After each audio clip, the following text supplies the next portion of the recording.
Buenos días, mi nombre es Luis Fernando Rivera Pérez, soy jefe de tenencia de esta comunidad indígena de San Francisco Uricho. Bueno, pues estamos aquí celebrando lo que son la espera a las ánimas en esta comunidad. Nosotros la llamamos en purépecha Ánimas Kestrtan, que significa ofrenda a las ánimas.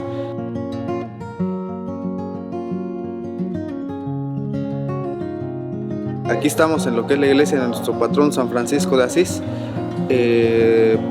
Ahorita se está elaborando el arco monumental de aquí del atrio, y el día de ayer se elaboró el arco monumental del panteón. Esta celebración nosotros la comenzamos el día 31 con el empezar de hacer los arcos, y posteriormente ahorita el día primero para hacer el levantamiento del arco de aquí del atrio. La elaboración de los arcos es una elaboración ancestral, muy ancestral. Anteriormente lo hacíamos en lo que es exactamente el frente del templo, y se hacía de la cruz para acá, volteaba para acá, y de ahí se empezaba a hacer el armazón, y lo volteaban boca abajo para poderlo levantar, jalándolo desde lo que es la cúpula de la iglesia. Desde muy años ya lo hicimos, el arco, años ya hicimos. Hacemos para las difuntos, ¿verdad? Este proceso trae alrededor de 15 días en lo que se sube a cortar la madera.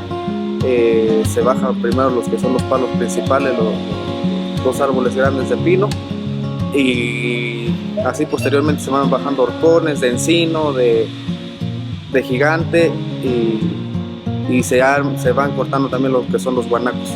Estas comisiones los pone el jefe de tenencia en turno, y anteriormente era más bonito porque había un consentimiento en la comunidad, donde la gente plantaba flor en sus patios, en sus solares, en sus secuaros, y había el consentimiento para que pudiéramos entrar. Nosotros le llamamos robar flor, y entrábamos brincando en los bardas, brincando en los solares, y brincando en los alambres para poder robar flor, y con esa flor se hacía el arco.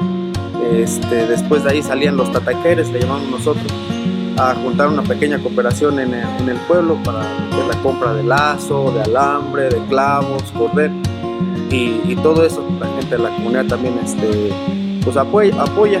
Ahorita ya en un momento van a venir la gente, se van a poner unos cohetes para que la gente sepa que se va a empezar a levantar el arco y nos vengan a ayudar. Este proceso es un poco largo, un poco laborioso, y de mucho trabajo y esfuerzo de los jóvenes y señores de nuestra comunidad.